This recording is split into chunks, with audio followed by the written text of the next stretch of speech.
다 함께 일어나서서 오늘 말씀 읽어보시겠습니다. 오늘 말씀은 데살로니가후서 1장 3절입니다.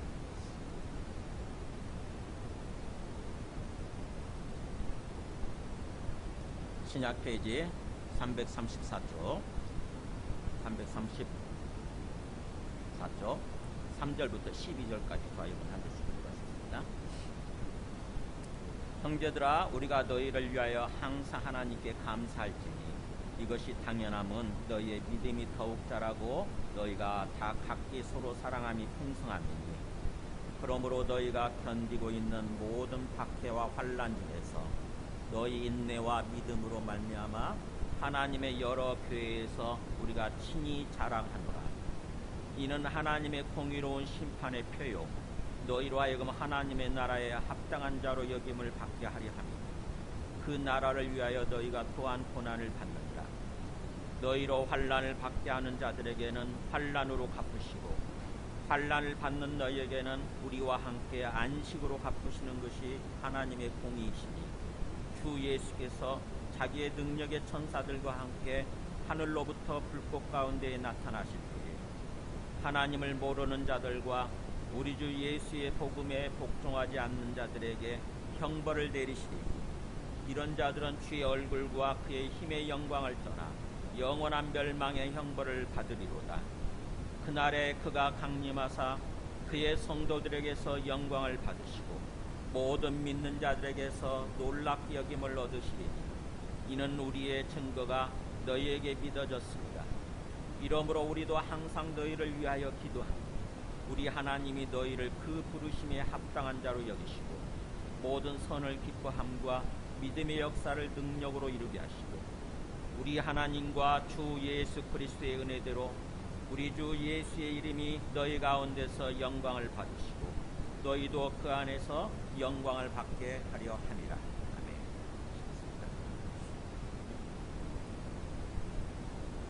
네, 데살로니가 전서 끝나고 데살로니가 후서를 계속해서 할까 말까 이렇게 좀 고민을 하다가, 그래도 데살로니가 후서를 통해서 말씀하고자 하는 게 중요하더라고요.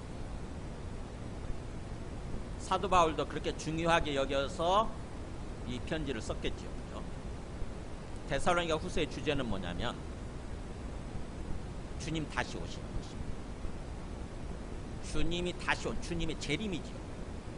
그걸 주의 강림이라고 이렇게 표현하기도 그러는데, 어쨌든 주님이 다시 오시는 것에 관한 그런 메시지예요.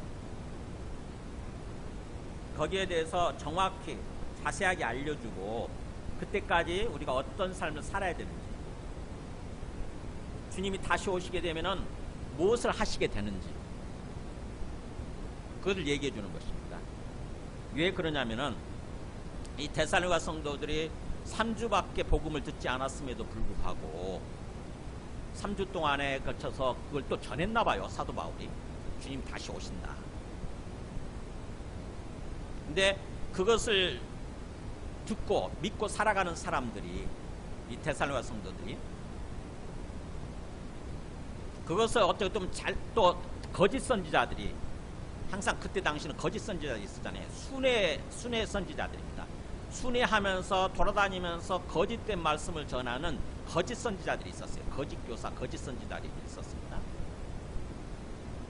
그 거짓 선지자들의 말씀을 듣게 되면은, 거짓된 말씀을 듣게 되면은 우리의 신앙이 흔들리게 되죠. 그래서 거짓 선지자들을 분별하고 그들의 말씀을 듣지 않는 게 굉장히 중요해요. 예수님께서도 산상수훈을 말씀하시면서 나중에 뒷부분에 가서 거짓 선지자들을 조심하라고 그렇게 얘기하잖아요. 거짓 선지자. 거짓 선지자들에게 속으면은 우리의 신앙이, 우리의 구원받은 삶이 말짱 도루묵이 됩니다. 그잖아요. 거짓된 말씀을 듣고 믿고 그렇게 살아가게 되다 보면은 우리가 구원받지 못하는 거죠. 그래서 우리가 주님의 말씀을 잘 듣고 올바른 말씀을 듣고 신앙생활을 잘 하는 것도 중요한데, 거짓 선지자를 분별하고 거짓 선지자를 조심하는 것도 굉장히 중요해요. 거짓 선지자에 속으면 우리의 생명을 잃어버리게 되는 거죠. 지금 이단에 빠진 사람, 신천지에 속한 사람들 보세요.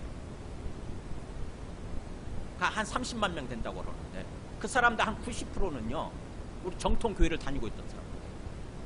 90%. 근데 그 사람들이 거짓 말씀을 들은 거잖아요. 이만희가 뭐 재림 예수의 영이 들어간 재림 예수다. 그래서 이만희는 절대로 죽지 않는다.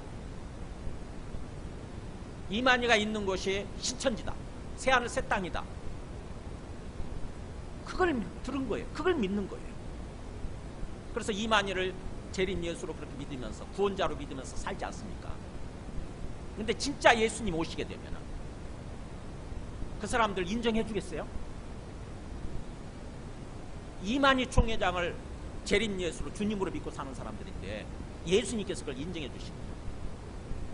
우리가 구약을 통해서 보게 되면은 하나님께서 가장 싫어하시고 심판하시는 것이 뭔 줄 아세요? 우상숭배예요. 우상숭배. 하나님이 아닌 것을 하나님처럼 믿으면서 하나님처럼 숭배하면서 사는 거죠. 하나님처럼 그렇게 경배하고 예배드리면서 사는 것입니다. 그게 우상숭배거든요. 하나님이 그것을 가장 싫어하세요. 우리 죄의 가장 본질이 뭐냐? 우상숭배다. 우상숭배. 거짓된 신을 섬기는 거예요. 구약에서 이스라엘 백성들이 이스라엘 나라가 바빌론한테 멸망하지 않습니까? 왜 멸망했는 줄 아세요? 하나님께서 왜 그들을 멸망시켰는 줄 아세요? 우상숭배 때문이에요. 우상숭배.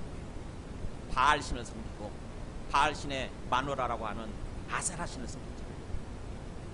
그것 때문에 멸망시킨 거예요. 그래서 우상숭배가 우리 죄의 핵심이라고 하는 것입니다. 그래서 그렇게 되지 않도록 항상 거짓된 말씀을 전하는, 잘못된 말씀을 전하는 거짓 선지자, 거짓 목자들을 조심해야 되는 거죠. 거짓 선지자. 오늘날 표현하면 사꾼 목자예요. 사꾼 목자, 거짓된 목자. 많잖아요. 우리 주변에도. 제가 항상 얘기하잖아요. 돈을 위해서 사람들 끌어모으고 사람들한테 돈을 강요하는 사람, 헌금을 강요하는 사람들 있잖아요. 정광훈 대표적인 사람이잖아요. 그렇게 돈을 모아가지고 자기 집 몇 채 사고 마누라 이름으로 뭐 사고 아들 이름으로 뭐 사고 집이 몇 채가 잖아요.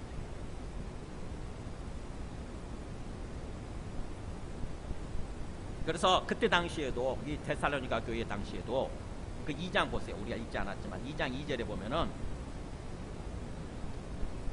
영어로나 또는 말로나 또는 우리에게서 직접 받았다고 하는 편지로나 주의 날이 이미 이르렀다고 해서 쉽게 마음이 흔들리거나 두려워하거나 하지 말아야 한다는 것입니다. 자, 말씀을 통해서 우리가 추측을 해보면은 그때 당시에 거짓된 선지자들이 어떤 말씀을 전했냐면은 주께서 이미 이르렀다. 주의 날이 이미 이르렀다. 즉 다시 말하면 뭐예요? 주님이 오셨다. 주님이 재림하셨다라고 하는 거짓된 복음, 거짓된 말씀을 전하는 사람들이 있었다고 하는 것입니다. 그래서 그것 때문에 사람들이 뭐예요? 두려워하고 막 마음이 흔들리고 그랬다는 거죠.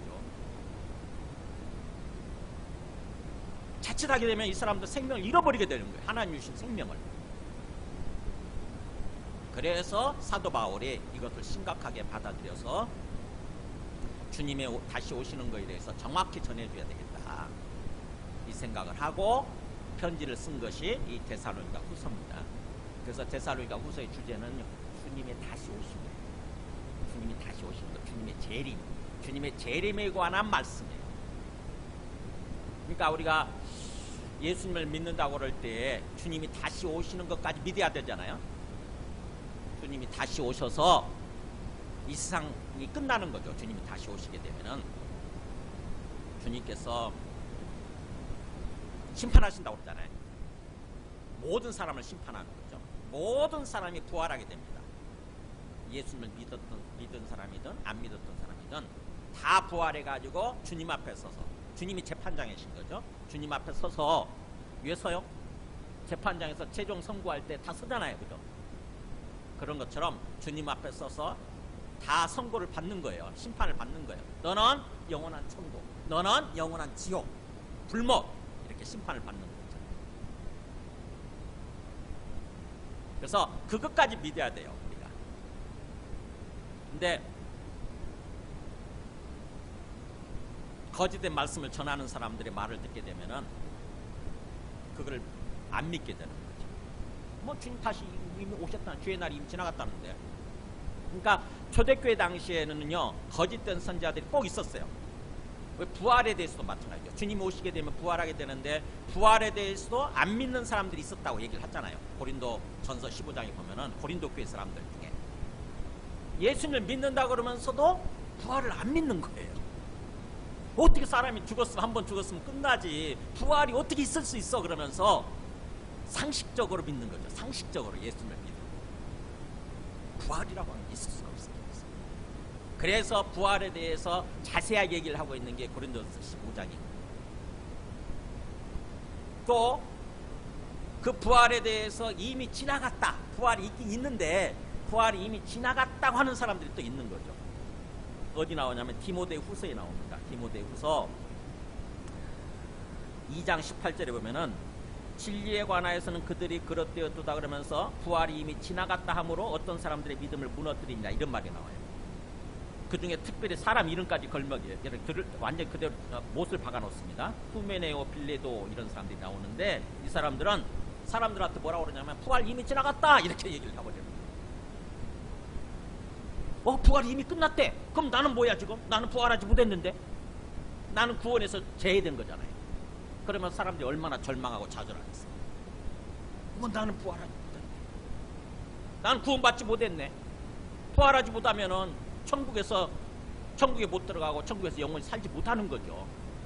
지금 현재 우리 육체로는 썩고 죽고 끝나는 거거든요. 죽게 돼 있거든요. 반드시 썩게 돼 있다고.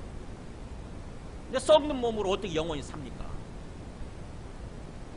그런 식으로 또 잘못된 복음을 전하는 사람들이 항상 있었던 거죠. 우리 베드로 후서에 보면은 주님의 다시 오시는 거에 대해서 뭐라고 또 얘기합니까? 주님이 다시 오시긴 오시는데 더디 오신다. 천천히 오신다. 아주 언제 올지 몰라. 이런 식으로 전하는 사람들이 또 있었다고 하는 거죠. 더디, 천천히. 지금 2000년 지나도 안 왔는데, 안 오셨는데 앞으로 또 몇천 년, 몇만 년 걸릴지 몰라. 그러니까 네 마음대로 살아, 이렇게 되는 거죠. 네 마음대로 살아. 그러니까 초대교회 당시에 그런 식으로 진리에 대해서, 복음에 대해서 잘못 알고 잘못된 말씀을 전하는 거짓 선지자들, 거짓 목자들이 항상 있었다고 하는 것입니다. 근데 오늘날도 마찬가지입니다. 오늘날도 정말 진실을 전하는 것이 아니라, 정말 진실된 말씀, 진리를 전하는 것이 아니라 거짓된 말씀, 거짓된 복음을 전하는 사람들이 꼭 있어요. 꼭 있어요. 그래서 그 사람들 때문에 문제가 돼가지고 교회가 도매금으로 넘어가잖아요.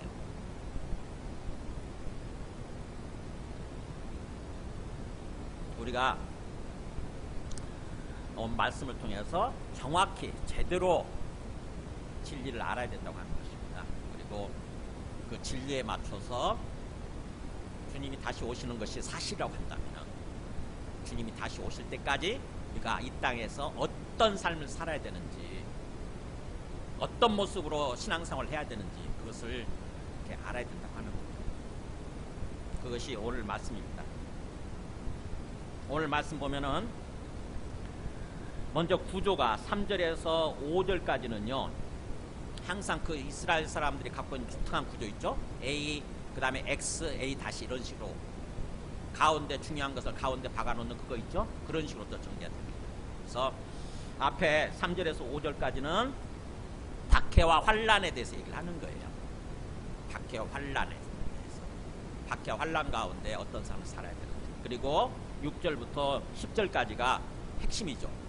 뭐예요? 주님 다시 오시는 거, 주님 다시 오심에 대해서 얘기를 합니다. 가운데다 딱 박아놨어요. 주님 다시 오셔서 어떤 일을 행하시는지, 주님 다시 오시게 되면은 어떻게 하는지.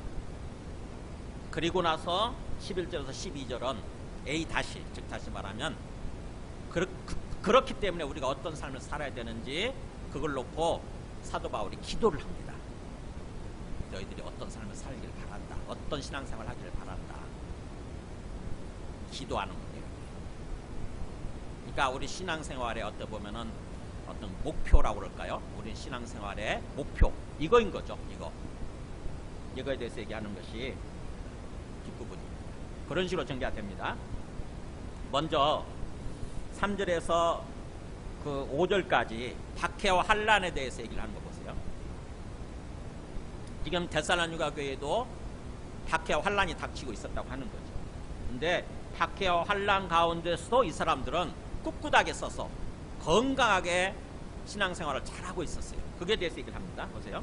형제들아 우리가 너희를 위하여 항상 하나님께 감사할지니 왜냐하면 이것이 당연하면 너희의 믿음이 더욱 자라고 너희가 다 각기 서로 사랑하니 풍성하리니. 굉장히 박해가 있고 환난이 있고 굉장히 힘든 삶이에요. 힘든 현실인 거죠. 그런데도 불구하고 이 사람들은 어떻게 살았느냐, 믿음이 계속 자라는 거예요.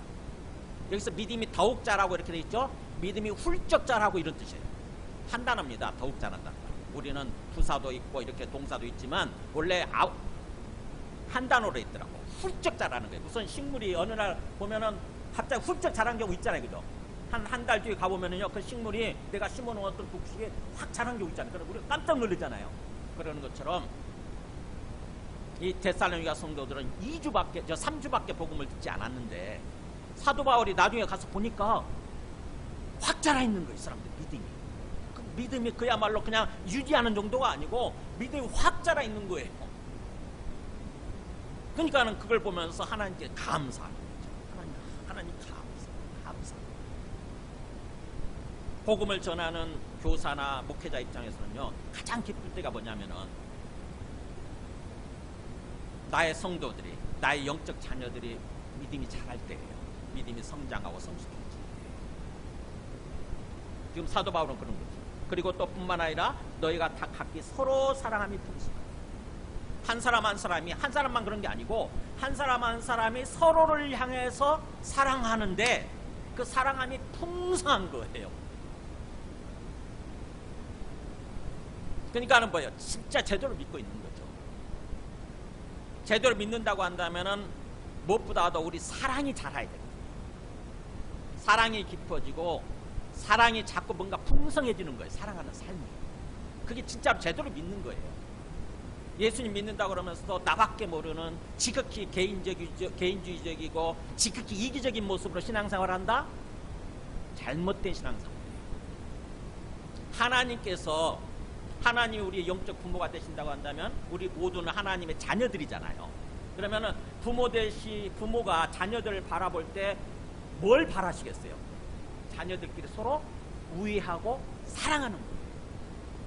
서로 막 지지고 볶고 싸우고 그러는 것이 아니라 자녀들끼리 서로 돌아보고 서로 사랑할 때 부모 마음이 기쁜 거예요. 하나님도 마찬가지예요. 하나님도 우리를 바라보시면서 우리가 서로 돌아보고 서로 귀하게 여기고 서로 사랑할 때 그때 하나님의 마음이 기쁘신 거거든요. 그게 하나님 바라시는 거니까. 그래서 우리 신앙을 요약한다고 한다면 하나님 사랑, 이웃 사랑 그렇게 요약하지 않습니까? 그잖아요. 하나님 사랑, 이웃 사랑. 부모 되시는 하나님을 수직적인 관계죠. 하나님을 사랑하는 거예요. 하나님을 하나님으로 여기고 하나님을 진짜 경외하고 그러면서 하나님을 사랑하는 마음으로 사는 거죠. 그러면서 뭐예요? 수평적으로 내 주위에 나에게 붙여주신 사람들 있잖아요. 나에게 붙여주신 영혼들, 사람들을 사랑하는 거죠.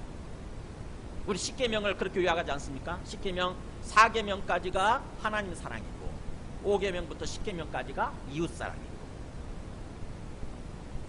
하나님 그걸 기뻐하시는 거죠. 근데 이 데살로니가 성도들이 놀랍게도 그걸 실천적으로 살고 있는 거예요. 실천하면서 하나님을 향해서, 주님을 향해서 믿음이 더욱 자랄 뿐만 아니라 믿음이 훌쩍훌쩍 이렇게 자랄 뿐만 아니라 사람들을 향해서 사랑하는 것이 계속 풍성해지는 거예요. 그러니까는 그걸 보면서 야, 이 사람들이 정말 건강하게 잘 믿고 제대로 믿고 신앙생활 잘하고 있구나 생각이 드니까 하나님을 향해서 계속 감사하면서 감사할 수밖에 없는 거예요. 감사하면서 기도할 수밖에 없는 거예요. 그래서 그렇게 믿음, 사랑, 그 다음에 또 4절에 보면 그러므로 너희가 견디고 있는 이 모든 박해와 환난 중에서, 사실은 지금 환경은 어떠냐? 박해와 환난이었다고 하는 거죠. 수많은 박해, 환난. 그때 로마 제국 통치 시절이잖아요. 그때 로마 제국 통치 시절에 하나님은, 주님은 유일하게 황제밖에 없던 시절이거든요.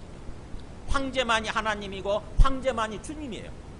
근데 이 기독교인들은 보니까 우선 되지도 않는 하나님, 또 예수 그리스도를 하나님이라고 그러면서 주님이라고 그러면서 섬기고 있단 말이죠. 그러니까는 그 가만 내버려 두겠어요? 박해를 하는 거예요. 뿐만 아니라 또 동족 이스라엘 사람들 있잖아요. 유대인들도 박해를 하죠.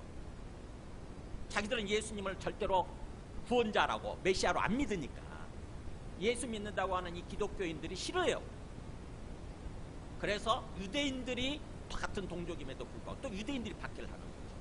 그래서 박해와 환난, 어려움, 환난이 고난이고 어려움이잖아요. 박해와 환난이 굉장히 많은 상황이 있었는데 이 사람들이 너희 인내와 믿음으로 말미암아 하나님의 여러 교회에서 우리가 친히 자라는 거예요. 하나님을 믿고 인내하고 있었다고 하는 거예요. 그래서 인내, 견디는 거예요. 모든 박해와 환난, 어려움들을 믿음으로 견디는 거예요. 뭘 소망하면서요? 주님이 다시 오실 것을 소망하면서.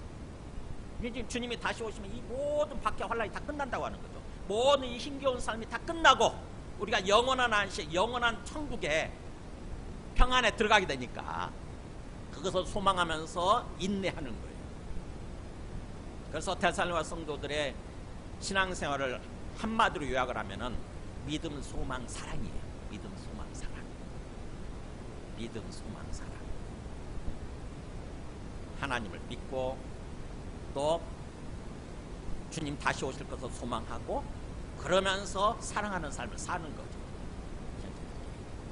그것이 그 앞에 나와 있었잖아요. 데살로니가전서 1장 2절에 전서에 그 이미 나와 있었잖아요. 그러니까 이 사람들 신앙생활에 대해서 한번 보여주실래요? 데살로니가전서 1장 2절에 뒷부분에 있었는데 여기 나오잖아요. 우리가 너희 모두로 말미암아 항상 하나님께 감사하며 기도할 때 너희를 기억하면, 여기 나오죠. 너희 믿음의 역사와 사랑의 수고와 또 여기에 소망의 인내, 이렇게 나오죠. 믿음, 소망, 사랑, 이렇게 돼 있는 거죠. 우리 많이 쓰는 표현이잖아요. 근데 그 자세한 내용은 믿음의 역사, 믿음의 행위예요. 행위라고. 역사라고 하는 것은 행위예요. 행위. 믿음의 삶이죠. 믿음으로 사는 거예요. 항상 보이지 않는 하나님을, 하나님이 실제로 하나님을 인정하는 거죠. 하나님을 믿고 항상 하나님을 의식하면서 삶을 사는 거죠. 그게 믿음의 역사, 믿음의 행위, 믿음의 삶이에요. 그 다음에 사랑의 수고. 사랑하는데 참 힘들잖아요.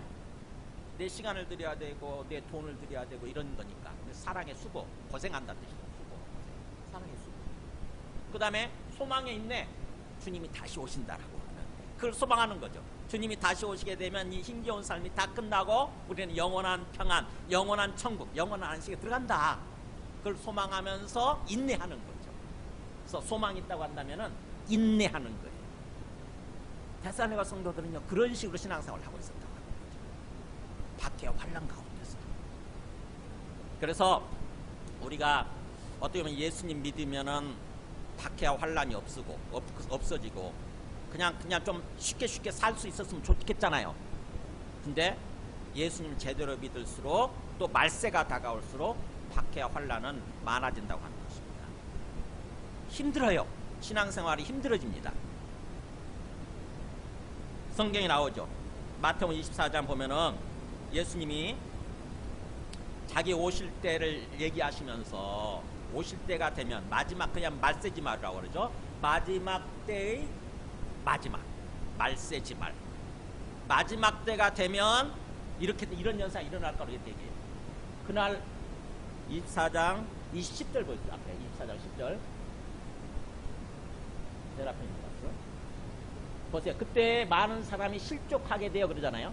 서로 잡아주고 서로 미워하겠습니다. 그때라고 하는 게 예수님 오실 때쯤이에요. 예수님 오실 때가 다가오면 많은 사람들이 넘어진다는 거죠. 뭐예요? 마음이 넘어지는 거예요.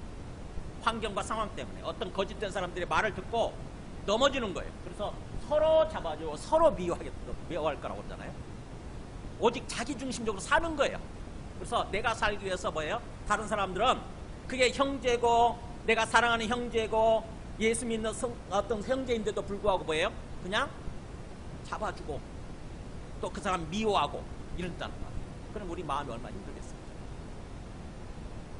그리고 거짓 선지자가 많이 일어나 많은 사람 미워가 있어요. 거짓 선지자가 많이 일어날 거라고 그러죠. 말세지 말이 되면은 거짓된 목사들, 거짓된 교사들, 거짓된 복음을 전하는 사람들이 많이 나타나요. 그래서 사람들 자꾸 미혹하는 거예요. 그래서 사람들이 자꾸 이단으로 빠져나가는 거예요. 보면서 여러분 괜찮으세요? 저는 굉장히 가슴이 미어지거든요. 마음이 너무너무 아파요. 우리 지금 기독교 성도들이 한 800만 정도 된다는데 한국에 그 중에 200만 정도가 이단에 빠진 사람, 이단에 속한 사람, 200만 명. 그러면 순수한 기독교인들은 뭐냐? 600만 명 됩니다. 그나마도 지금 미래학자들이 그렇게 얘기하잖아요. 앞으로 10년이 지나면은 반토막 날 거다. 지금 실제 그러고 있잖아요.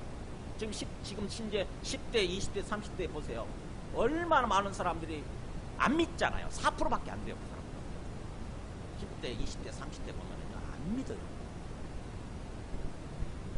오직 동영상, 유튜브, 그 다음에 코인, 주식 이런 거에 완전히 다 빠졌잖아요. 거짓된 선지자 많이 일어나서 그 사람들 미혹할 거다. 그 다음에 불법이 성함으로 많은 사람이 사랑이시거든요. 보세요. 불법, 하나님의 법이 아닌, 하나님의 말씀대로가 아닌 어떤 불법이죠. 불법. 이게 왕성해지는 거예요. 불법이 왕성해짐으로써 사람들의 마음에 사랑이 식어진다고. 오직 나밖에 모르는, 지극히 이기적으로 살아가게 되는 거예요.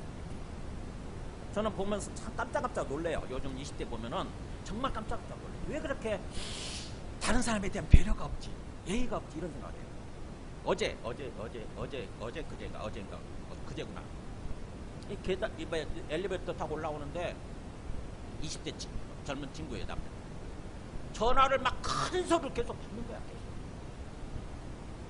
다른 사람도 다 있는데 엘리베이터에. 그래서 제가 일부러 좀 이렇게 뚜렷하게 봤어요. 얘가 좀 의식하도록. 전혀 의식을 못하는 것 같아서. 얘가 좀 다른 사람들도 있는데 뭔가 내가 나중에 내가 전화할게 이럴 수도 있잖아요. 근데 그렇게 엘리베이터 속에서 큰 소리로 전화 받고, 그게 뭐냐고. 이기적이라는 뜻이에요. 나밖에 모르는. 다른 사람에 대한 배려, 다른 사람에 대한 배려가 사랑이거든요, 사실. 그런 게 없는 거죠. 사실은 부모들이 자식들을 키울 때 요즘 그렇게 키우더라고. 다른 사람 몰라도 너는 성공해야 돼. 너만 성공해야 돼, 너만. 그런 식으로 자꾸 키우다 보면 자식이 우상이 되죠. 자식이 왕이 되고 우상이 된다고. 그 아이들이요, 나중에 성인이 돼가지고 다른 사람들 배려하면서 뭔가 다른 사람들 사랑하기 위해서, 다른 사람들 섬기기 위해서 살겠어요? 자기밖에 모른다. 자기밖에. 그래서 요즘 그 드라마 중에 뭐죠? 참교육인가 뭔가? 그거 유행하더라고요. 보셨어요? 그 보니까 정말 후련하대 보니까. 전 세계적으로 1등 드라마가 됐어요. 어쨌든 그런 식으로 말세가 되면 이런 식으로 뭔가 사람들 서로 잡아주고 서로 미워하고, 그 다음에 거짓된 복음이 난무하고 거짓 선지자들 많이 일어나고, 그 다음에 또 사랑이 식어지고 지극히 자기중심적이고, 이런 현상. 이게 고난이에요. 이게 고난. 이게 고난의 시간들이 많아질 거라고 하는 거거든요. 그러나 끝까지 견디는 자는 구원을 받으리라. 끝까지 견딘다는 게 인내하는 거죠. 이런 거에도 불구하고 내 마음을 잃어버리지 않고 주님 앞에서 내 마음을 지키는 것이고, 항상 주님 앞에서 주님을 바라보고 내 마음을 지키는, 마음 지키는 게 굉장히 중요해요. 잠언에 그런 말씀 있죠. 무를 지킬 만한 것보다 더욱 네 마음을 지키라. 생명의 근원이 이에서 나는 줄 알미라. 이렇게 돼 있잖아요. 그러니까 어떤 경우에도 우리는 우리 마음을 잃지 않도록 주님 앞에서 내 마음을 지키는 게 굉장히 중요합니다. 그래야 생명의 근원이 이에서 남이니라. 하나님께서 주신 생명의 삶을 살아가게 되는 거예요. 생명이라고 하는 게 하나님과 관계가 살아나는 거라고 그랬죠. 하나님과 관계를 유지하면서 하나님께서 돌봐주시고 하나님께서 지켜주시고 하나님이 이끌어주시는 그런 생명의 삶을 산다고 하는 것입니다. 내 마음을 지켜야 하나님이 온전히 하나님 되셔서 우리 삶을 이끌어주시길 원하시잖아요. 그러려면은, 그렇게 되려면은 내 마음을 지키는 거예요. 어떤 환경 속에서도 어떤 상황 가운데서도 내 마음을 주님 앞에서 지키는 거예요. 내 마음을 잃어버리게 되면은 모든 게 무너집니다. 마음을 잃어버리고. 그 다음에 또 요한계시록 13장 5절 보면 마지막 때가 되면은 그렇게 또 얘기를 해요. 요한계시록에서는 이게 묵시 언어라고 그래가지고 그림 언어로 이렇게 얘기를 하죠. 항상 그림 언어. 마지막 때가 되면 짐승이 나오죠. 짐승. 이 요한계시록 쓸 때 당시에는 로마 황제라고 생각하면 돼요. 짐승이라고. 제국 황제. 오늘날 저 트럼프나 저쪽에 있는 그 제국의 황제들 있죠. 푸틴이나 이런 사람들, 수많은 나라들을 딱 이렇게 정복을 하고 그 수많은 나라들의 통치자가 되어 있는 사람들, 제국의 황제들, 로마 황제가 그랬죠. 로마 황제. 그 사람을 짐승으로 이렇게 묘사를 하고 있어요. 자, 짐승이 과장되고 신성모독을 말하는 입을 받고 또 42달 동안 일할 권세를 받으니라. 마지막 때 42달, 그러니까 7년 중에 마지막 때를 7년으로 보통 얘기를 하죠. 그렇게 꼭 7년이 아니에요. 상징 언어예요. 상징의 숫자인데 그 7년 중에 절반이 42달이잖아요. 3년 6개월. 그래서 그 절반 마지막 때죠. 그야말로 7년이 마지막 전체라고 한다면은 그 마지막 때 절반, 마지막의 마지막 그 42달 동안 짐승이 그야말로 모든 것을 통치하는 그때가 온다고 하는 거죠. 그래서 과장되고 거짓되고 신성모독은 하나님 모독하는 거죠. 하나님을 모독할 수 있는 권세를 받는다고 그랬는데 입을 받고 하나님 허락하시는 거죠. 이 42달 동안 네 마음대로 해봐 이렇게 하나님 허락하시는 거예요. 짐승한테. 그래서 일할 권세를 받으냐 그래가지고는 짐승이 입을 벌린 지 하나님을 향해서 비방하기 시작하죠. 하나님을 향해서 비방하고 욕하고 하나님 믿지 않고 하나님 같은 거 없어 그러면서 하나님 당신 제일이야? 내가 제일이야 그러면서 내가 하나님이야. 제국 황제 중에 이제 자기를 예수님 자리에 놓고 또 예수님처럼 막 그림으로 올리고 이런 사람 있죠. 요즘에 나왔죠. 다 짐승 같은 거. 자기를 하나님처럼 하나님 자리에 놓는 거죠. 그런 사람들. 그 다음에 하나님을 향해서 비방할 뿐만 아니라 하나님의 이름과 하나님의 장막, 곧 하늘에 사는 자들 비방하더라. 하늘에 산다고 하는 것은 예수님을 믿고 하나님 나라의 삶을 사는 사람들이죠. 하나님이 통치하시는 하나님 나라의 삶을 사는 우리 기독교인들, 우리 성도들을 비방한다고 하는 거예요. 욕을 하는 거예요. 또 권세를 받아 성도들과 싸워 이기게 되고 계속 성도들과 계속 뭔가 전쟁을 하고 싸움을 하는 거예요. 계속.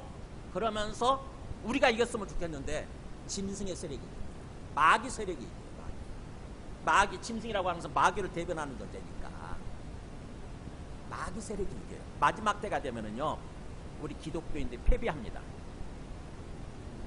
계속 깨져요. 계속. 그래서 예수 믿는 거에서 하나님 믿는 거에서 계속 떨어져 나간다. 성도들과 싸워 이기게 되고 각 족속과 백성과 방언과 나라 온 세계 이게 각 족속 백성 방언 나라 온 세계를 이런 식으로 묘사합니다. 이 다스리는 권세를 받으니까 온 세계를 통치하는 어떤 그런 존재가 된다고 하는 거죠. 마지막 때가 되면. 그러니까 하나님을 믿지 않는 사람이 마귀 세력이 온 세상을 통치하는 거예요. 그리고 하나님 믿는 것을 방해하고 예수님 믿는 걸 방해하고 그래서 자꾸 떨어져 나가는 거예요. 자꾸 기독교가 쇠약해지는 거예요. 그럴 때 그 다음 말씀 보면은 이렇게 얘기하죠. 죽임을 당한 어린 양의 생명책에 창세 이후로 이름이 기록되지 못하고, 그러니까 생명책 이름이 기록되지 못한 사람들, 즉 구원받지 못한 사람들이죠. 예수 믿지 않는 사람들은, 그리고 이 땅에 사는 사람들, 약간 하늘에 사는 사람들과 반대되는 사람들이에요. 오직 이 땅에 속해서 이 땅이 전부인 줄 알고 살아가는 사람들, 짐승 제국에 마귀 제국에 속한 사람들은 다 그 짐승에게 경배하더라. 오, 짐승의 최고인 양, 짐승을 향해서 뭔가 이렇게 경배하고 숭배하고 거기다가 내 마음을 드리고 시간을 드리고 돈을 드리고 하는 그런 거 있잖아요.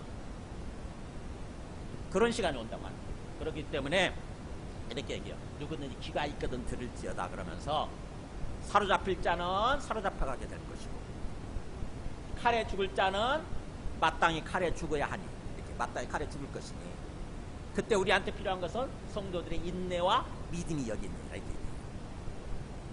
그러니까 수많은 사람들이 사로잡혀가게 될 것이고 수많은 사람들이 죽게 될 거다. 핍박을 받아서.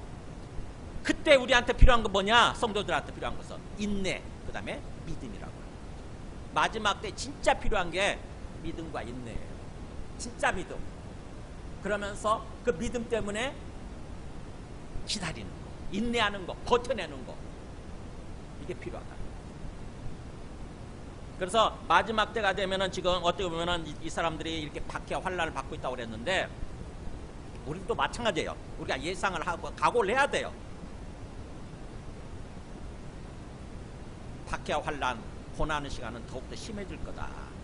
그때 우리의 마음을 지키고 우리의 믿음을 지키고 인내하는 게 필요하다. 이게 각오를 해야 되는 거죠. 그래서 우리가 어떤 삶을 살아야 되느냐. 그러면서 또 보죠. 우리가 이렇게 하나님께서 그러면은 하나님께서 이렇게 박해와 환난, 고난을 허락하시는 이유가 뭘까? 그냥 다 보호해주면 되잖아요. 그것도 다 싸그리 막 먼저 하나님께서 그들 먼저 지금 다 심판하셔가지고 그들 싸그리 다 없애버리고 우리는 평안하게 살다가 나중에 주님 맞이하면 되잖아요. 그렇게 하시면 될 텐데 왜 그걸 고난을 허락하실까? 베드로후서에 나옵니다. 답이. 베드로후서에 이렇게 나와요. 사랑하는 자들아, 너희를 연단하려고 오는 불시험을 이상한 일 당하는 같이 이상히 여기지 말라. 이렇게 나오죠. 뭐라는 거예요? 연단하기 위해서. 고난이라고 왜 있냐? 하나님이 고난을 왜 허락하시냐? 우리의 심령을 연단시키기 위해서. 연단이 뭐죠? 단련시키는 거예요.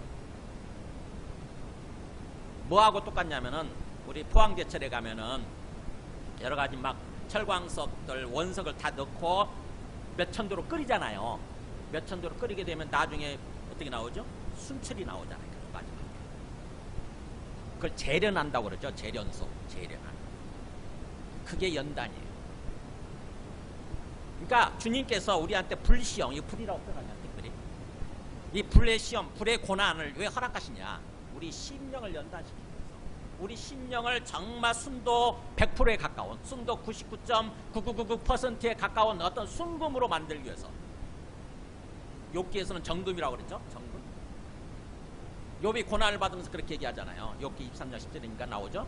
제가 가는 길을 오직 그가 아시나니 그가 나를 단련하신 후에는 내가 정금같이 되어 나오리라. 그러니까 우리 심령에 불순물이 많이 섞여 있는 거예요. 주님 보실 때. 믿었다 안 믿었다. 여차하면은 주님 믿는다고 평소에는 고백하다가 여차하면 주님 안 믿는 것처럼 생각하고 안 믿는 것처럼 행동하는 거예요. 그러니까 우리 심령이 너무너무 불순물이 많은 거야. 그래서 고난이라고 하는 용광로를 허락하시는 거예요. 고난을 통해서 우리의 심령의 불순물을 제거하고 어떤 상황에서 주님을 고백하면서 주님을 믿으면서 살아갈 수 있도록 그렇게 만들고자 하신다는 거죠. 고난이 있어야 우리가 항복을 하게 됩니다. 고난 속에 들어가 봐야 비로소 이게 내가 아무것도 아니구나. 내 인생이, 내 능력이, 내가 갖고 있는 게 아무것도 아니네 이거. 비로소 그걸 알게 되고 하나님 앞에 항복하게 되거든요. 하나님이 주인이십니다. 하나님이 내 인생의, 내 생명의 주인이십니다라고 하나님 말씀대로 저는 순종하겠습니다 라고 하나님께 항복하게 되어 있거든요. 그게 연단되는 거예요. 욥도 그런 고난의 시간을 통해서 정말 욥이야말로 얼마나 고난의 대명사 아닙니까? 그렇잖아요. 나름대로 신앙생활 잘하고 있었는데 하루아침에 다 잃잖아요. 자식이 10명이나 있었는데 다 잃어버리지. 또 재산, 동방에서 제일 가는 부자였는데 재산 다 잃어버리지. 또 자기 건강도 잃어버리잖아요. 그래서 못 죽어서 사는 인생이지 않습니까? 못 죽어서. 근데 그런 고난의 시간을 통해서 나중에 가서는 그렇게 고백을 하잖아요. 고난이 다 끝났을 때. 그전에는 내가 주님에 대해서 그냥 듣기만 했는데, 귀로 들어서 아는 그런 신앙이었는데, 듣는 신앙. 근데 이제는 눈으로 주를 배웁나이다. 그렇게 이제 눈으로 주님을 보는 것 같습니다. 직접. 뚜렷해졌다. 그것을 위해서 주님께서 고난의 시간을 욥한테 허락하신 거죠. 그 욥이 우리의 어떤 고난받는 우리들의 대표예요. 대표주자. 주님께서는 연단을 위해서 그렇게 하신다고 합니다. 너희를 연단하려고 오는 불시험을 내가 왜 이런 일을 당해야 되지 그러면서 이상한 일 당하는 것 같이 이상히 여기지 말고 오히려 뭐라고 했어요? 오히려 너희가 그리스도의 고난에 참여하는 것을 즐거워하라 그러잖아요. 예수님이 하나님의 아들이신데도 불구하고 이 땅에 오셔서 고난을 당하셨잖아요. 온갖 고난, 온갖 사람 그야말로 피조물, 자기 한 주먹거리도 한 데는 피조물한테 뭐 얼굴에 침뱉침을 당하지 않나, 뺨을 맞질 않나, 채찍으로 맞질 않나, 나중에는 못이 박혀서 죽잖아요. 주님께서 그것을 피하려고 그랬으면은 얼마든지 피할 수 있었던 거죠. 그분이 하나님이시니까 생각만으로도 모든 것을 심판하실 수 있는, 죽여서 없앨 수 있는 그런 분이시지 않습니까? 근데 그것을 묵묵히 받아들이는 거죠. 고난을 받으시는 거예요. 왜요? 우리를 위해서. 우리를 위해서. 우리의 대표 모델로서. 그리고 나서 그 고난을 받으신 다음에 나중에 어떻게 됩니까? 부활하시잖아요. 부활하셔서 그야말로 영광을 받으시는 거죠. 부활하셔서 다시 하나님 아들 자리로 복귀하시는 거죠. 하나님 자리, 온 우주를, 온 세상을 통치하시는 하나님 자리로 복귀하시는 거죠. 그게 영광 받으시는 거잖아요. 우리도 마찬가지라는 거죠. 우리도 그렇게 그리스도의 고난에 참여해야, 먼저 고난에 참여해야 나중에 그리스도의 영광에 들어가게 된다고 하는 거죠. 그리스도처럼 영광의 단계에 영광을 얻게 된다고 하는 것입니다. 그래서 내가 박해를 받을 때, 고난을 받을 때 내가 그리스도의 고난에 함께 동참하고 있구나, 함께 나도 참여하고 있구나, 나중 영광을 위해서, 이렇게 생각을 하는 거예요. 그리스도의 고난에 참여하는 것을 즐거워하라 그러잖아요. 즐거워하라, 기뻐해라, 오히려 기뻐해라. 고난인데 기뻐해라. 그러면서 이는 그의 영광을 나타내실 때에 너희로 즐거워하고 기뻐하게 하랴 나오잖아요. 그의 영광을 나타내실 때가 주님 재림하실 때예요. 주님이 재림하셔서 우리를 이제 심판하시는 거죠. 너는 그동안 고난받았구나, 나 때문에 나를 잘 믿기 위해서 고난받았구나. 이제 너는 이제 고난이 끝나고 영원한 평안, 영원한 안식, 영원한 천국에 들어가라. 천국에서 나와 함께 영원히 살자. 이렇게 하신다고 하는 거예요. 그래서 그의 영광을 나타내실 때 너희로 즐거워하고 기뻐하게 하기 위해서 지금 이 고난을 허락하시고 지켜보고 계신다고 하는 것입니다. 고난을 허락하시고 주님께서 딴짓하고 계시는 것이 아니라, 어디서 바둑 두고 계시는 것이 아니라 우리를 지켜보시는 거예요. 부모가 그랬잖아요. 부모 자식 키울 때 자식이 넘어졌어요. 어리석은 부모는 가서 곧바로 막 이렇게 세우죠. 이렇게 세우면서 아이고 내 새끼 어쩌다가 어떻게 하면서 막 당황하고 그러는데, 지혜로운 부모는 어떻게 해요? 네가 일어나 그러잖아. 일어나 괜찮아 그거 일어나. 힘을 길러주자. 마음의 힘을 길러주세요. 그래서 그렇게 넘어져서 아파할 때 그게 고난을 허락하신 거잖아요. 고난을 허락하고 지켜보는 것입니다. 주님께서 그렇게 하시는 거예요. 그래서 로마서 8장 17절에도 사도 바울이 이렇게 얘기하지 않습니까? 자녀라면 상속자인데, 장차 하나님의 상속자, 하나님 나라의 후계자, 이 상속자인데, 하나님의 곧 상속자요, 그리스도와 함께한 상속자. 그러니까 예수 그리스도와 함께 하나님의 상속자가 되어서 하나님의 나라를 유산 상속받아가지고 하나님의 나라를 누리는, 천국을 누리는 그런 상속자라고 하는 거죠. 그렇다고 한다면은 우리가 그와 함께 그렇게 영광을 받기 위해서 고난도 함께 받아야죠. 그러니까 우리가 그냥 맨입으로 공짜로 영광 받지는 않아요. 고난이라는 대가를 치러야 돼. 우리 심령이 바뀌어야 되거든요. 심령이. 그래서 우리가 그와 함께 나중에 영광 받기 위해서는 또 예수 그리스도와 함께 고난도 받아야 된다 라고 이렇게 얘기를 합니다. 지금 이 데살로니가 사람들은 지금 그런 상황이 있었던 거죠. 박해와 환난, 고난 중에서 그야말로 그 혹독한 같은 값을 치르면서도 정말 그렇게 믿음과 소망과 사랑의 삶을 살고 있었던 거죠. 우리도 데살로니가 성도들 보면서 뭔가 마음의 도전을 받아야 되는 거죠. 우리에게도 고난이 지금 있을 수밖에 없는데, 그리고 그 고난이 심해질 수밖에 없는데, 고난 속에서도 하나님께서 우리를 지켜보시면서 우리가 어떻게 행동하기를 바라실까? 하나님의 마음을 살피고 하나님의 기대대로, 하나님의 바람대로 우리 마음을 지키면서 믿음과 소망과 사랑의 삶을 살려고 해야 되는 거죠. 그 다음에 두 번째입니다. 그런 삶을 살다 보면 이제 6절부터 10절까지 드디어 주님이 오시는 거죠. 그런 삶을 살면서 이렇게 버티다 보면, 인내하다 보면은 드디어 주님이 오시는 것입니다. 그날이 온다고 하는 거죠. 주님이 오시면은 어떤 모습으로 오시고 어떤 일이 벌어지는지 보세요. 6절에 너희로 환난을 받지 않은 자들에게는 환난으로 갚으시고. 주님이 오시게 되면 첫 번째 하는 일이 뭐냐? 우리한테 고난을 준 자들, 우리한테 환난을 받지 않는 자들, 뭐예요? 마귀 세력이잖아요. 마귀 세력의 대변자들이죠. 어떻게 보면 그 사람들한테 오히려 하나님은 환난으로 갚으신다.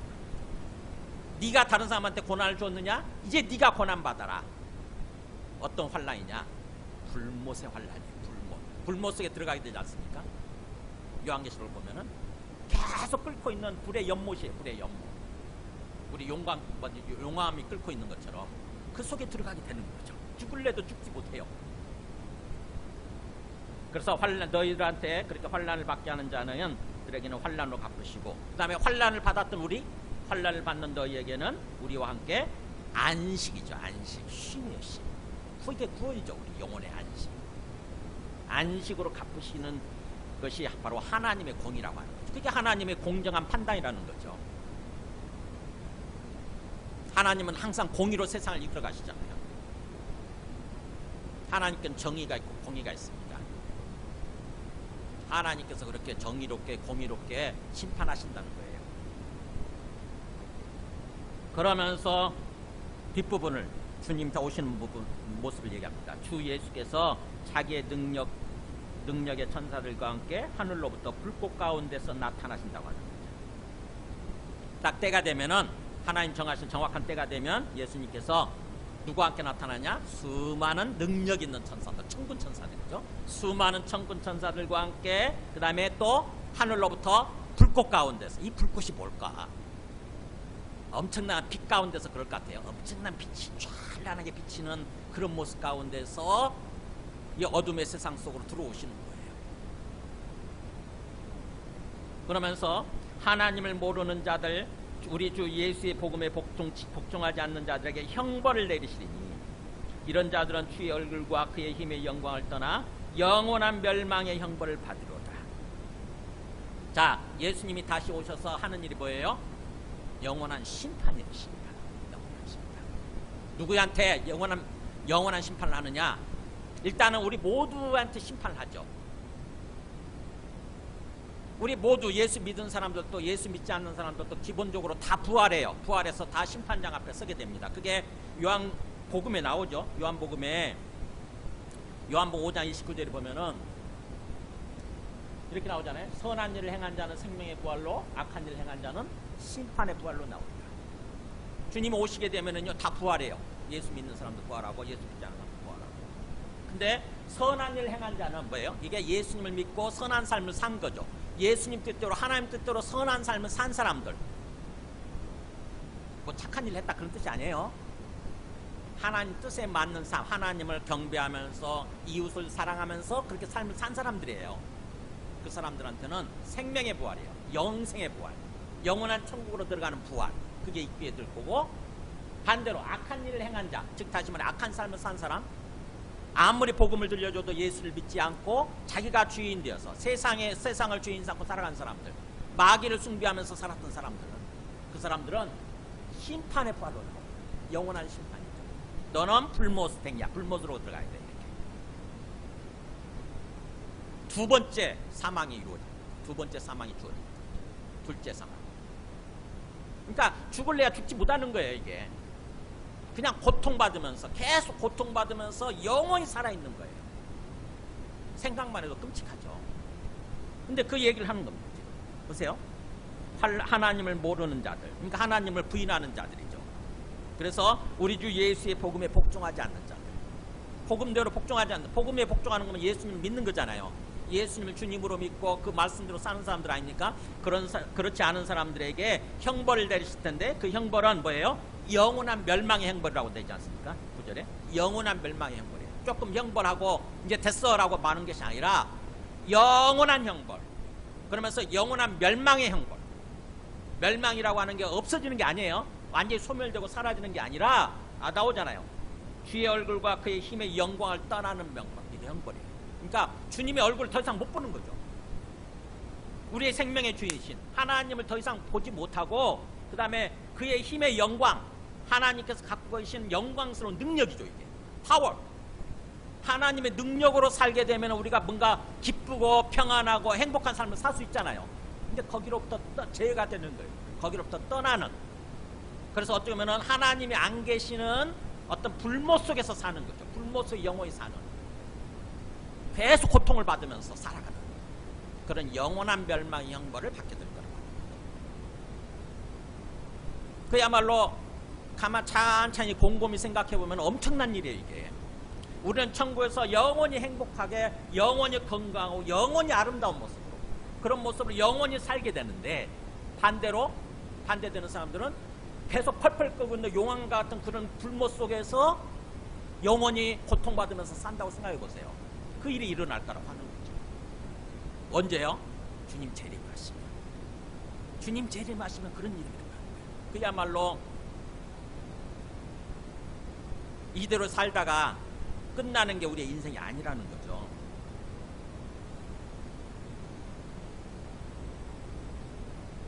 어떻게 보면 주님의 관점에서 주님이 다시 오신다고 한다면은, 그러면서 주님이 다시 오실 주님이 그때부터 영원한 세상이 펼쳐질 텐데, 그 주님께서 이 땅에서 우리 인생을 허락하시고 주님께서 지켜보고 계신다고 한다면은, 우리가 사는 인생을 주님의 관점에서 이렇게 좀 생각해 볼 줄 알아야 되는 거죠. 임시적인 기간이잖아요. 이 땅의 인생이라고 하는 게 임시적인 기간이에요. 임시적인 기간. 영원한 천국으로 들어갈 수 있도록 어떤 주어진 기회의 시간인 거죠. 기회의 시간. 천국에서 영원히 살아갈 수 있도록 하나님께서 우리에게 허락하신 기회의 시간이라고 하는 것입니다. 그래서 주님의 관점에서 이 땅에서 인생을 생각하고, 주님이 지금 내가 어떻게 생각하고 뭘 믿고 어떻게 살아가기를 바라실까, 주님의 관점에서 내 인생을 돌아보고 생각할 줄 알아야 되는 거죠.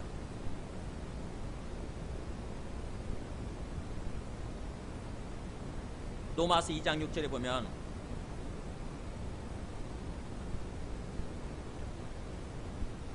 이렇게 나와요. 하나님께서 각 사람에게 그 행한 대로 보응하시되, 보응이란 것이 갚아준다는 뜻이잖아요. 주님이 다시 오시게 되면, 주님이니까 하나님이시니까 그 행한 대로, 산 대로예요. 뭘 믿고 뭘 어떻게 살았는지에 따라서 보응하시되, 갚아주시되, 참고, 어려운 상황에서도 참고 선을 행하여, 하나님 뜻대로 행하여 영광과 존귀와 썩지 아니함을 구하는 자에게는 영생으로 가시고. 그러니까 우리의 삶의 목표가 항상 뭐예요? 영광 받는 거, 존귀하게 되는 거, 그 다음에 썩지 않는 거, 이것을 추구하면서 사는 사람들한테는 하나님이 우리한테 영생을 허락하신다는 거죠. 심판하실 때 너는 천국에서 영원히 살아도 되겠다, 자격 있네, 천국에서 영생을 허락하시고. 반대로 오직 당을 지어서, 그러니까 파벌을 형성하는 거죠. 안 믿는 사람들끼리 파벌을 지어가지고, 자기 혼자 그렇게 하지 않거든요. 대부분 악인들은 파벌을 지어가지고 진리를 따르지 않냐고 불의를 따르는 사람들, 진리를 따르지 않고 의롭지 않은 거, 불법을 따르는 거죠. 하나님 기뻐하시지 않는 그걸 따르는 거예요. 그런 사람들한테는 진노와 분노로 하십니다. 하나님께서 진노하시고 하나님께서 분노하시고. 그래서 너는 불못으로 들어가야 되겠다, 이렇게 하나님 심판하십니다. 이런 일이 일어날 거라고 하는 것입니다. 언제요? 주님이 다시 오시면. 그러니까 어떻게 보면은 참, 이게 만약 진실이라고 한다면, 진짜로 진실이라고 한다면, 진실이니까 이렇게 얘기를 하겠죠, 그죠? 진실이라고 한다면은 우리의 삶을, 우리 인생을 돌아보면서 마음을 좀 다시 고쳐잡아야 돼요. 우리 인생을 어떻게 살 것인가? 언젠가 주님이 다시 오시고, 주님이 다시 오시면 이 세상의 모든 것이 끝나는 거죠. 우리 삶 모든 것이 끝나는 거예요. 그리고 그때부터 본격적인 영원한 삶이 시작되는 거예요. 본격적으로 영원한 삶.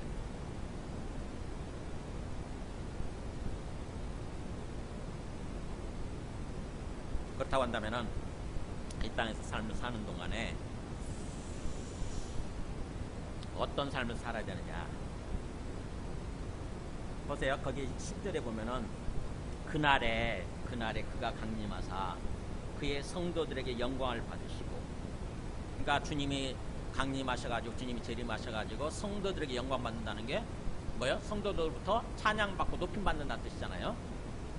진짜였네 이렇게 되겠죠. 진짜였네. 우와, 그냥 그렇게 들었는데 그런가 보다 하면서 긴가민가 했었는데, 우와, 주님이 재림하실 때 봅니까? 진짜인 거예요 이게. 진짜.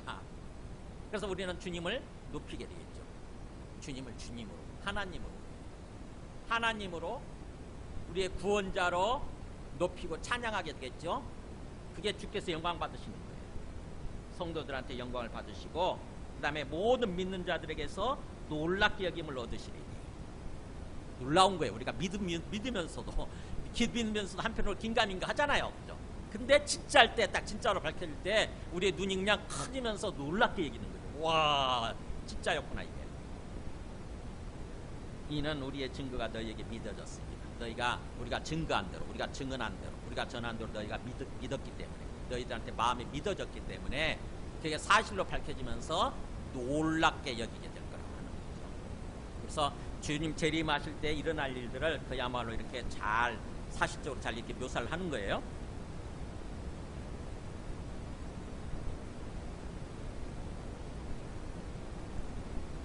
과연 우리가 주님께서 다시 오시는 게 확실하고 진실이고 우리는 그것을 진정으로 믿고 사느냐 하는 것입니다. 이 땅에서 신앙생활 하는 동안 정말로 주님 다시 오실 것을 제대로 진정으로 믿고 삶을 사느냐 하는 거예요. 막연하게 그냥 습관적으로 어쩌다 한 번씩 예배드리고 그렇게 습관적으로 신앙생활 하지 말고, 우리의 마음의 시선이 어디를 향해 있어야 되냐면, 항상 염두에 둬야 되냐면은 주님 다시 오시는 그날이에요. 주님 다시 오셔서 심판하시는 그날, 그걸 염두에 두고 사는 것입니다. 죄를 짓는 사람들이 왜 죄를 지어요? 심판을 부정하기 때문에 죄를 짓는 거잖아요. 지금 요즘 어떤 내란에 저기 했던 사람들 다 이렇게 심판받는 거 보면서 어떤 생각이 듭니까? 엊그저께 김건희 씨 7년형 선고받았더만. 뇌물 받았다고. 그 뇌물 받을 때 어떤 생각했겠어요? 이게 안 밝혀질 거다. 내가 이거 받아도 돼. 이런 생각했겠죠. 그죠? 막연하게. 내가 재판받는 일은 없을 거야.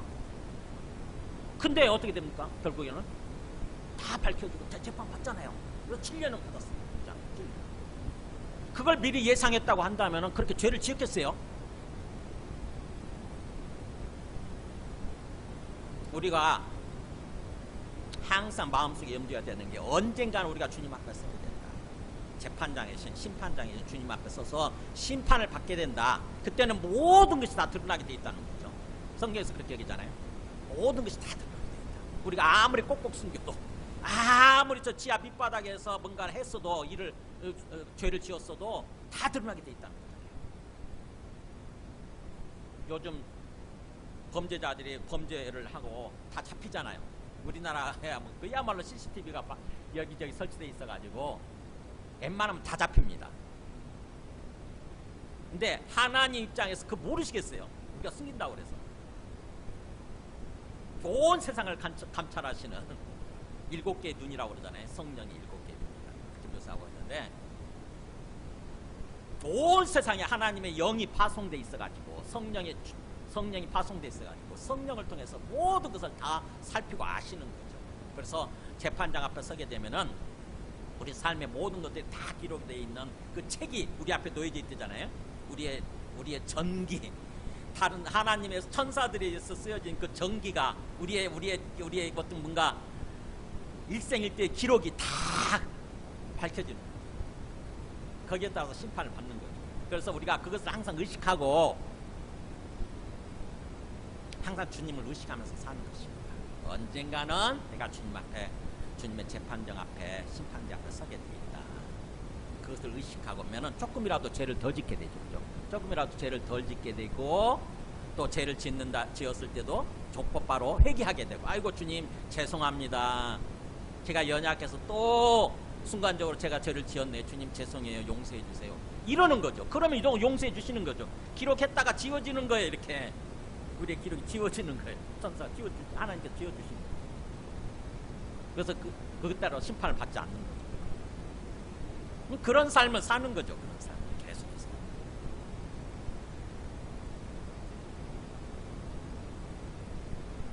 그래서 주님이 다시 오실 것을 항상 마음속에 염두에 두고 사는 것이고, 그래서 마지막 메시지입니다.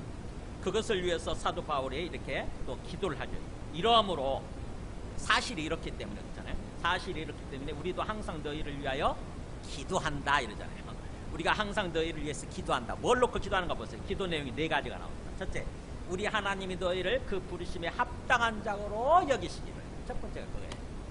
하나님이 너희를 악의 구렁텅이로부터, 마귀의 종으로부터, 이렇게 죄의 종으로부터 불러내셨는데 그 하나님의 부르심에 합당한 자가 되기를, 너희가.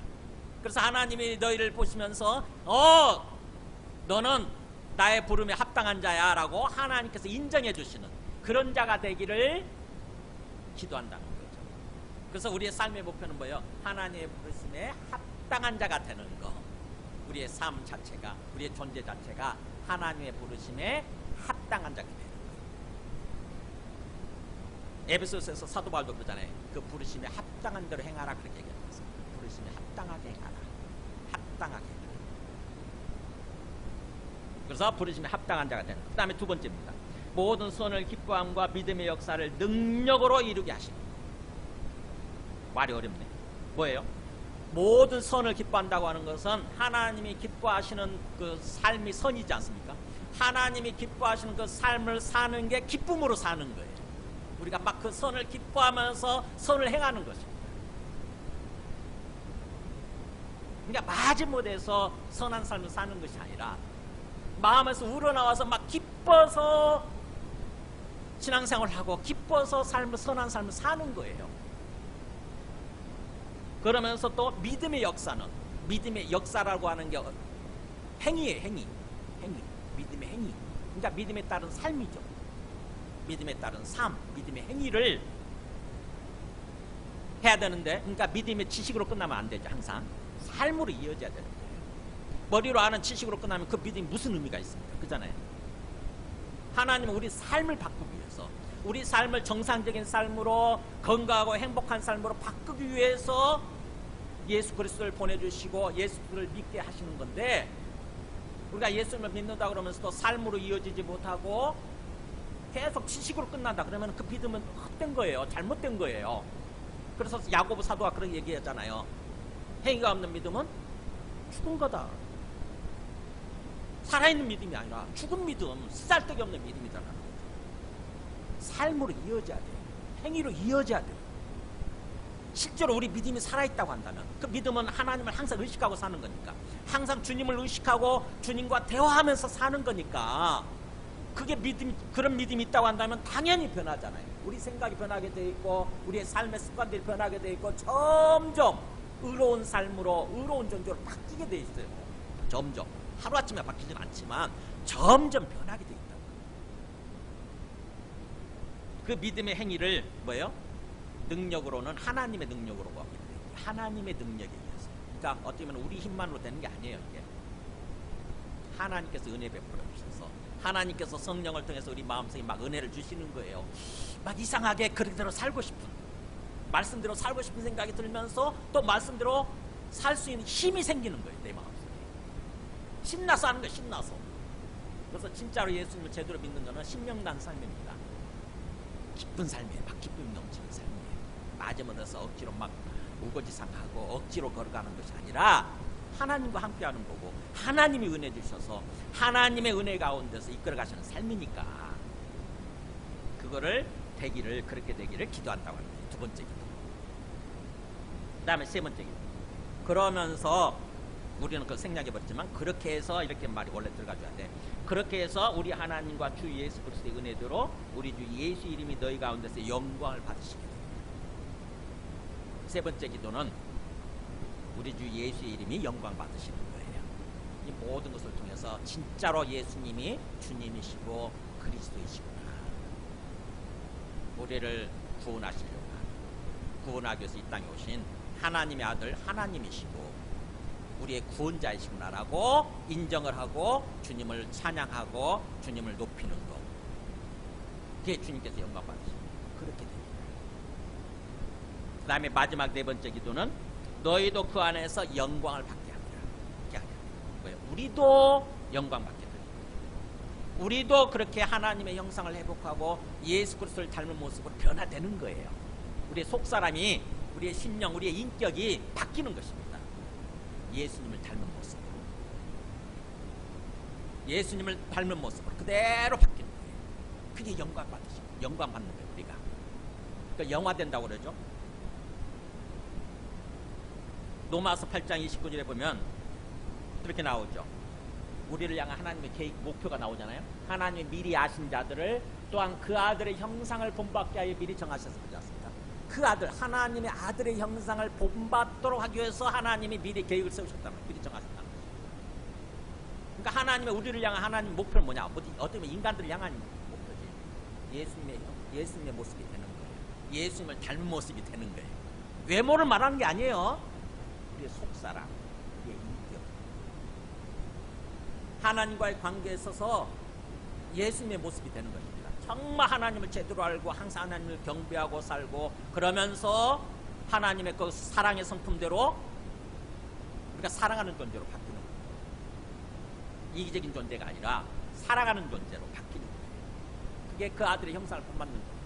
그것을 위해서 미리 정하신 그들을 또한 부르시고, 먼저 불러주신 거죠. 우리는 이제 부름받은 존재잖아요. 불러주시고 그 다음에 부르신 그들을 의롭다 하시고, 우리 의롭다 하고 지금 받았잖아요. 그죠? 너는 이제 의로운 존재야. 우리 신분이 그렇게, 너는 이제 의로운 존재야 라고 불러주시는 거죠. 너는 더 이상 죄인이 아니야. 의로운 존재, 의인의 반대말은 죄인이에요. 너는 더 이상 죄인이 아니라 하나님과 관계를 회복한 하나님의 사람이야.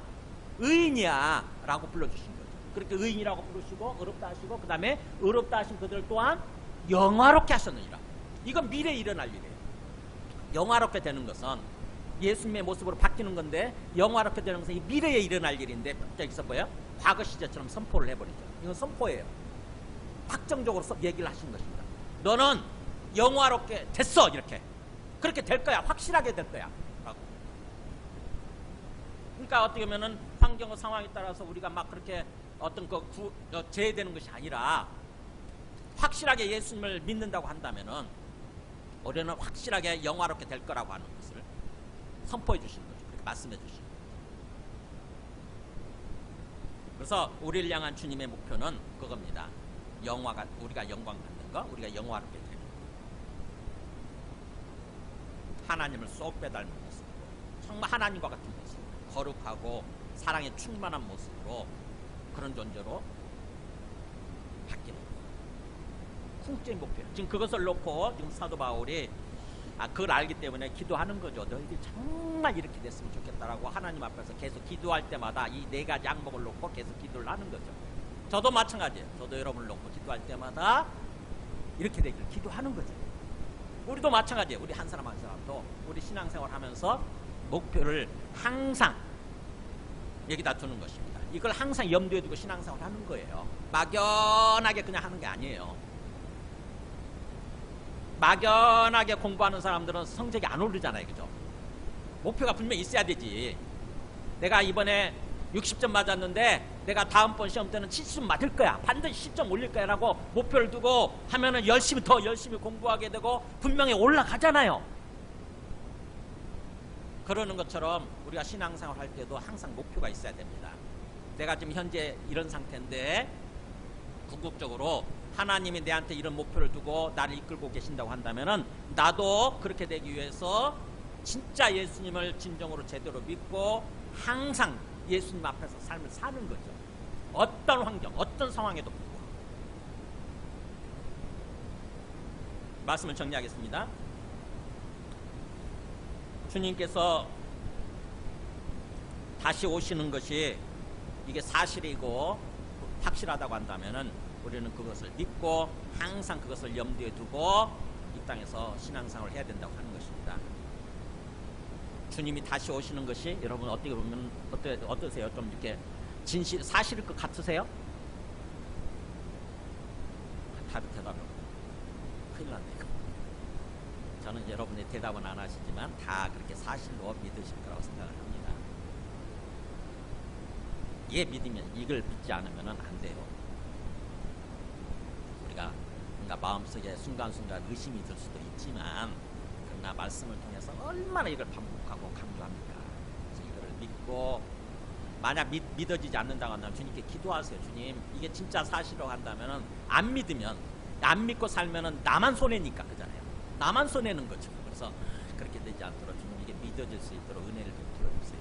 주님의 영을 충만히 내게 베풀어 주셔서 주님의 말씀이 정말 제대로 이렇게 마음속에 믿어지게 하여 주세요. 그리고 그 믿음대로 삶을 살아갈 수 있게 해주세요라고 기도를 하시기 바랍니다. 그래서 잘못된 것은 잘못된 어떤 그 말씀, 잘못된 믿음은 그 주님의 재림, 주님의 강림에 대해서, 주님 다시 오시는 것에 대해서 아예 없다고 하는 사람이 있거나, 아니면 이미 지나갔다고 하거나, 아니면 더디게 온다 이렇게 생각합니다. 근데 주님이 말씀하시는 이 말씀은 뭐예요? 반드시 주님의 재림이 있다. 그리고 지나간 것이 아니라 앞으로 일어날 일이다. 아직 일어나지 않았다. 그리고 더디게 오는 것이 아니라 어느 날 갑자기 도둑같이 갑자기 임하게 돼 있다. 그게 진리입니다. 반드시 있고 앞으로 일어날 일이고 어느 날 갑자기 일어나는 일이다. 그것을 항상 염두에 두고 그날을 소망하면서 좀 힘들더라도 그날을 소망하면서 인내하면서 버티는 것입니다. 인내하면서 그러면서 뭐예요? 오늘 할 일에 충실한 삶을 사는 거예요. 주님이 다시 오시게 되면은 또 막 어쩌지 그러면서 오늘 할 일을 다 밀어버리고 다 때려치고 이렇게 사는 것이 아니라 내일 지구의 종말이 온다 할지라도 난 오늘 한 그루의 사과나무를 심는 그 자세로 사는 거예요. 충실하게 살면 됩니다. 충실하게. 그 외에 다른 말씀을 전하는 사람들 옛날 타미성교회처럼 주님이 오늘 저녁에 오시니까 몇 월 며칠 날 10월 12일 날 저녁에 자정에 오시니까 다른 뭐 돈 벌 필요 없어요. 직장 생활할 필요 없어요. 학교 갈 필요 없어요. 다 때려치고 다 모든 재산 팔아서 다 내한테 바치세요. 다 거짓된 거예요. 충실합니다. 항상 주님을 의식하고 오늘 저녁에 언제 오시면 상관없잖아요. 우리 오늘 저녁에 오셔도 상관없어요. 우리는 구원 받아요. 영원한 천국에 들어간다고.